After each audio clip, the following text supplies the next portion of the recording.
Здравствуйте, дорогие мои, с вами, как всегда, в это время суток Анатолий, барыга печами из магазина Жарпарком. И сейчас речь пойдет о печах, каминах маленьких от термофора. Это вот такие вот печи, они называются статика, это мини-камины, повторю. Я уже снимал ролик про одну из этих печей. Но сегодня тут практически полное семейство статик. Это статика тетра, статика секста и статика квинта.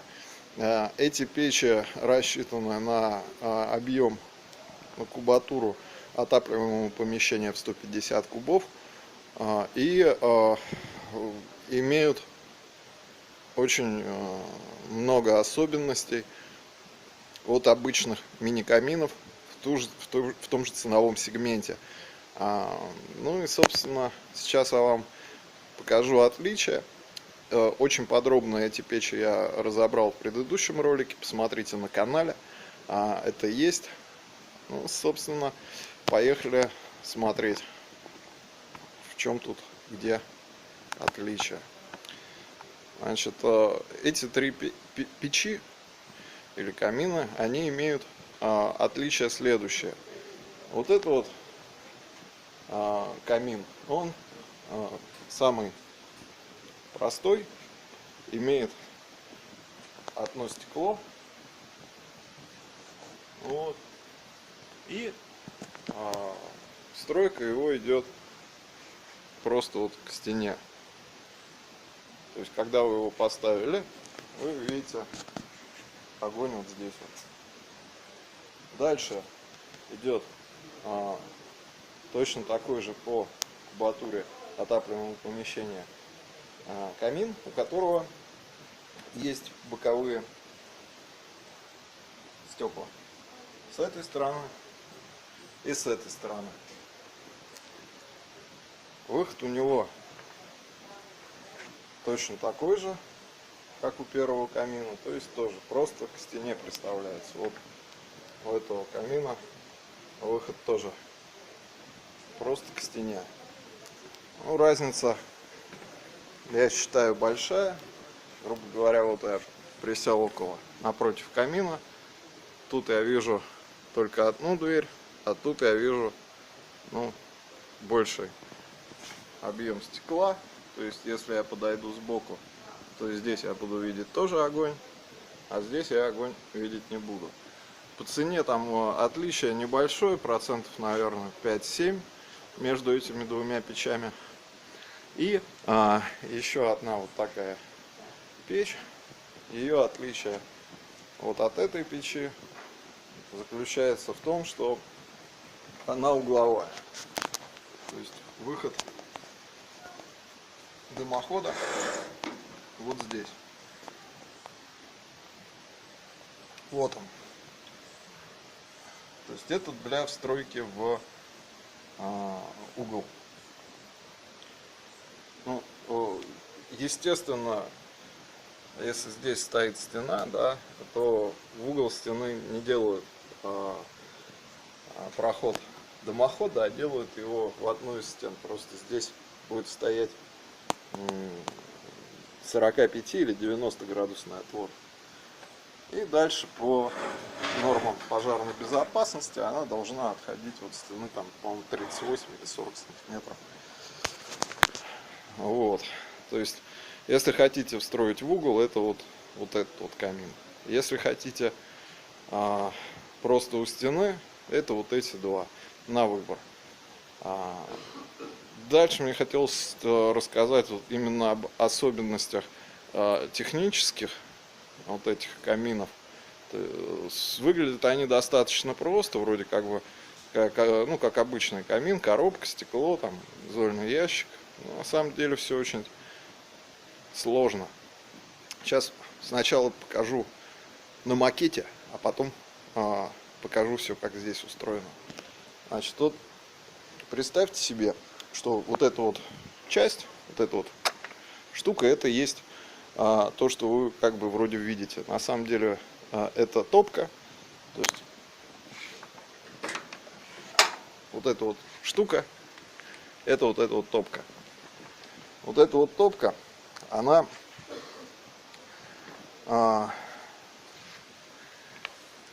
не просто вот так вот стоит, да, она обернута в один из кожухов. То есть там есть еще один кожух. Вот пусть будет этот кожух. И этот кожух имеет оребрение и вставлен еще в один кожух. То есть как матрешка. То есть вот один кожух вставлен во второй кожух. И внутри этого кожуха еще один. Зачем это сделано? Это сделано по следующей причине. Во-первых, между первыми двумя кожухами есть зазор воздуха. По нему идет как раз воздушные потоки, которые дают конвекцию, то есть то, что нагревает помещение. А почему встроено еще в один кожух? Для того, чтобы получить жесткость печи, потому что между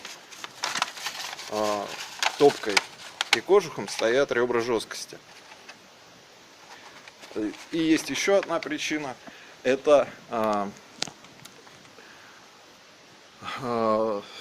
стекла. Видите, их большое количество, чтобы они не закапчивались. Потоки воздуха, которые идут между первым и вторым кожухом, они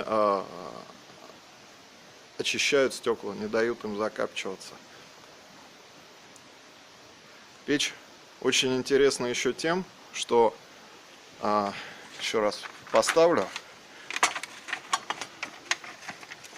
Вот смотрите, топка, вот эта вот, она закрыта, но у нее закрыта. А вот между двумя остальными кожухами есть большое отверстие. То есть воздух подсасывается с самого низу, то есть вот отсюда, и идет вот сюда. Сейчас я его покажу. Для этого надо снять кольца.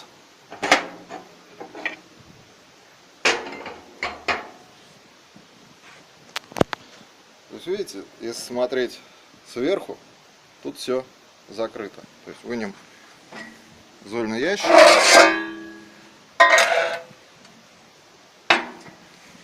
Еще раз посмотрим. То есть вот первый кожух, он герметичен. А между вторым и третьим отверстием, сейчас я его покажу. Это у каждой печи есть.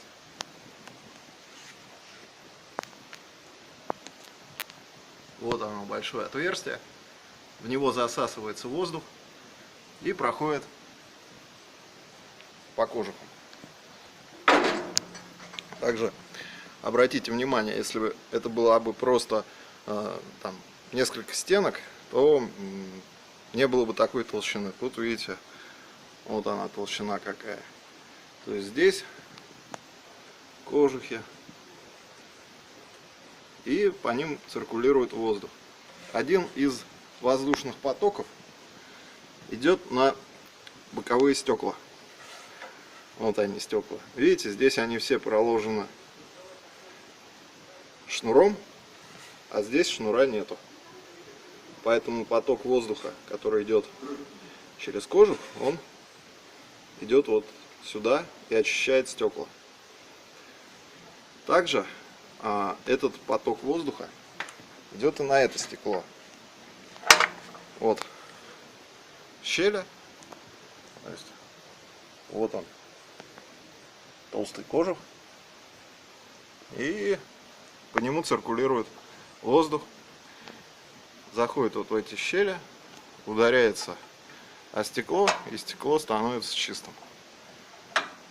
Все то же самое и с этого бока. То есть вот видим шнур, здесь шнура нету.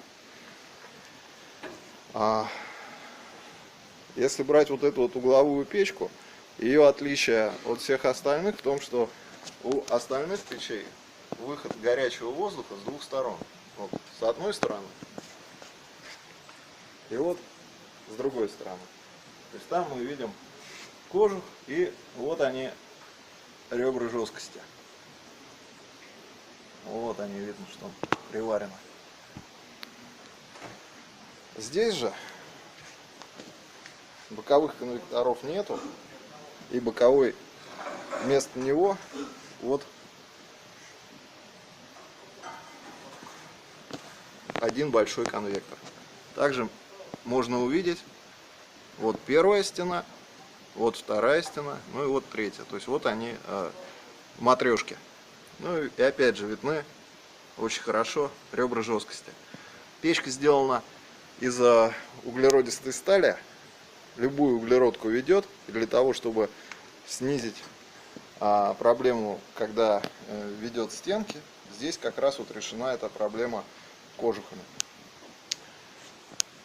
Дальше. У всех у этих печей есть вот такая вот интересная часть. Это я называю зуб отбойника. Ну, по науке это звучит немножко по-другому, но зато понятно. Этот зуб отбойника есть на всех трех печах. Ну, давайте просто посмотрим вот на этой печи, как что выглядит. Вот он здесь. Сделан в виде выгнутой пластины. Здесь он сделан в виде просто такой пластины с небольшим загибом. Значит, задача вот этого зуба отбойника заключается в двух вещах. Чтобы пламя, которое горит в топке, не выходило внутрь дымохода, чтобы дымоход служил долго. Это первая задача. Вторая задача — это красота горения пламени. Потому что если бы его опустили бы, то тяги бы не было. Раз. А если он находится вот в таком вот состоянии, под углом, что здесь, тогда в процессе горения, когда здесь пламя горит, оно ударяется об этот зуб, вот он, и идет обратно вниз. И еще раз вверх. Вот так вот. Печь горит очень красиво. На ютубе есть ролики, как горит данная печка. И вы можете это все посмотреть, опять же, на канале. Не на моем, а просто в ютубе вбить статика. Печь статика. Увидите, как горит данная печка. Дальше еще о неких технических особенностях. Это колосник, сделанный не из чугуна, а из стали. Вот он. Он легко заменяемый на колосник из чугуна, если что. Здесь специальные выемки для того, чтобы зола находилась в пазах. Вот они. Выемки. Колосники для того, чтобы колосник охлаждался. Видите, тут нету никакого шамота, ни вермикулита. Это углеродка. Видны следы сварки. Это как раз приварено ребра жесткости. Почему здесь топка не обложена ни шамотом, ни вермикулитом, ничем? Инженера завода Термофор рассчитали температуры, которые возникают в данной печке. И благодаря тому, что здесь идет очень большой подсос воздуха, стены не успевают накалиться до такого состояния, чтобы быстро начать прогорать. То есть здесь все просчитано, и по заверениям конструкторов здесь все должно быть нормально. Печка вышла, насколько я помню, полгода назад. Никаких пока нареканий я не слышал по ней. Ну, дальше. Какие еще особенности? Ну, тут есть две чугунных дверцы. Во всех печах это вот эта дверца. И вот эта дверца. Дверь сделана очень грамотно. То есть здесь проложен шнур. Вот, крепление шнура на точку. Это не есть хорошо, но мне больше нравится, когда здесь идет рамка. Но с другой стороны, здесь не возникает таких температур благодаря охлаждению воздухом, чтобы стекло как бы растрескалось. Вот. Все благодаря охлаждению воздухом, и сажи здесь не должно образовываться в большом количестве. Значит, вот эта дверь, во-первых, для регуляции подачи воздуха внутрь самой топки. Вот, регулируем. Горит печь в активном режиме очень мощно, тяга очень большая. В режиме длительного горения, конечно же, она регулируется, во-первых, очень хорошо, то есть даже при закрытом канале подачи воздуха горение будет все равно, то есть тление, благодаря тому, что вот и отсюда, и со стороны стекол идет все равно подача воздуха, соответственно печь будет тлеть, но я не уверен, что она будет тлеть так же долго, как огонь батареи, просто немножко другая конструкция. Но это, опять же, мое мнение. Лучше перед тем, как купить данную печь, почитайте отзывы, просто в Яндексе вбейте отзывы о статике, или статика отзывы, почитайте отзывы реальных пользователей. Особенность еще одна конструктивная, это очень большой плюс, заключается в том, что выход дымохода здесь во всех трех печах стандартного 120 диаметра. То есть это дает возможность купить обычный стандартный дымоход. Да, каждая печь комплектуется заслонкой. Вот такой вот. Это от этих печей. Вот. То есть это, во-первых, дает возможность купить стандартный 120 диаметр дымохода, раз. А во-вторых, относительно, опять же, если сравнивать с конкурентами, то обычный выход на мини-камин это 150 диаметр. При разнице в чем между 120 и 150? Разница в цене. Цена где-то на треть дороже 150 и 120. То есть тут, во-первых, цена на эти печи гуманная, а во-вторых, дымоход будет тоже недорогой.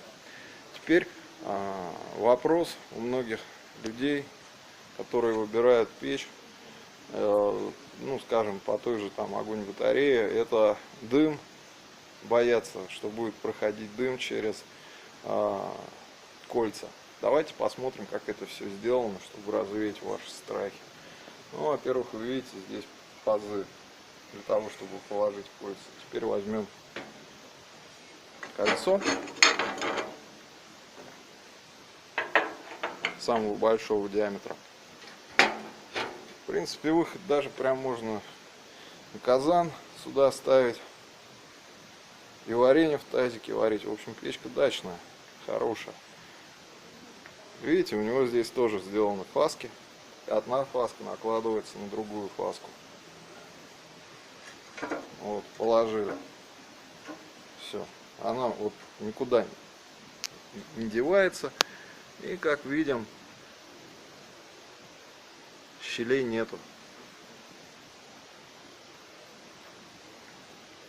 Следующее. Следующие кольца берем.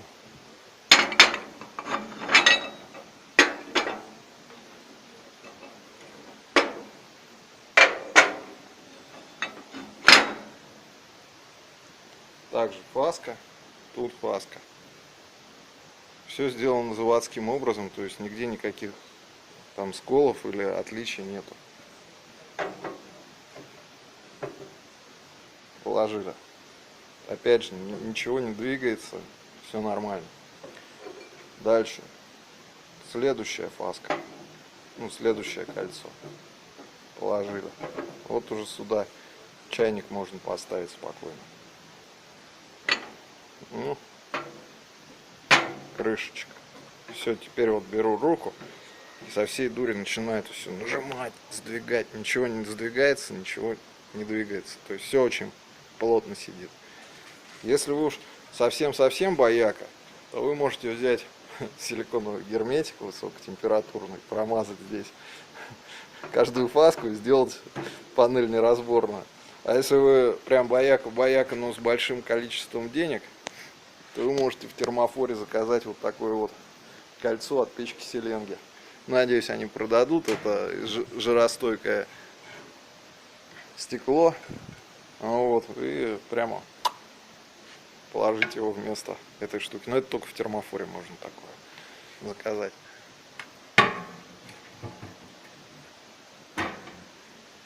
Вот. В общем-то, вот такие вот отличия одной печи от другой. То есть отличие минимальное. Давайте заложим это тоже кольцами обратно. То есть все точно так же. Положили кольцо. Берем следующее.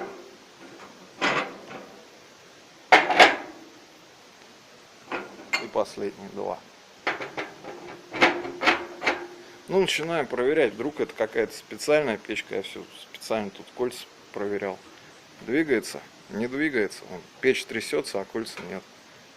Двигается? Вон, печь трясется, кольца нет. То есть это кольца это не проблема. Это наоборот способ решения ваших проблем в плане готовки пищи.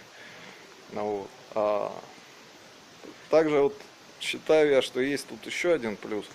То, что дрова можно ставить вертикально, вертикальной загрузкой, потому что здесь очень такой большой проем, большая топочная камера у всех.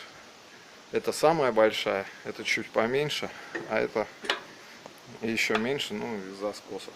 Но все они достаточно большие. Вот. В общем, такие вот замечательные печки, камины маленькие, дачные. Теперь, ну, наверное, вопрос у вас возникнет потенциально, что лучше взять вот такой камин на 150 кубов или огонь-батарею, там, 9. Ну, тут трудно сказать. Если вам нужно быстро отопить дом, то и огонь-батарея, и статики, они справятся с делом достаточно шустро, резво и быстро. Если речь идет о том, чтобы положить на ночь дрова и лечь спать, и с утра проснуться, имеется в виду проснуться в тепле, а не в холоде, то мне кажется, что огонь-батарея будет оптимальна, потому что она заточена на длительное горение. Здесь тоже есть длительное горение, но мне опять же кажется, что у огонь-батареи длительное горение будет побольше. Но это все в том случае, если у вас дом плохо утеплен. Если у вас дом хорошо утеплен, тогда разница между огонь-батареей и вот данными каминами разницы не будет иметь, потому что если теплопотеря минимальна, то в общем-то без разницы. Но чисто эстетически, конечно, статики просто красавица. Вот, если будут какие-то вопросы, пишите там снизу в комментах. В общем-то, это с вами был, как всегда, Анатолий из магазина Жарпарком. Данные печи можно купить у меня, доставлю по всей России, не вопрос, транспортной компании. Вот, выбирайте, думайте, решайте, сравнивайте. Всем пока. И не забывайте подписываться на канал и устраивать разборки полетов в комментариях. Пока-пока.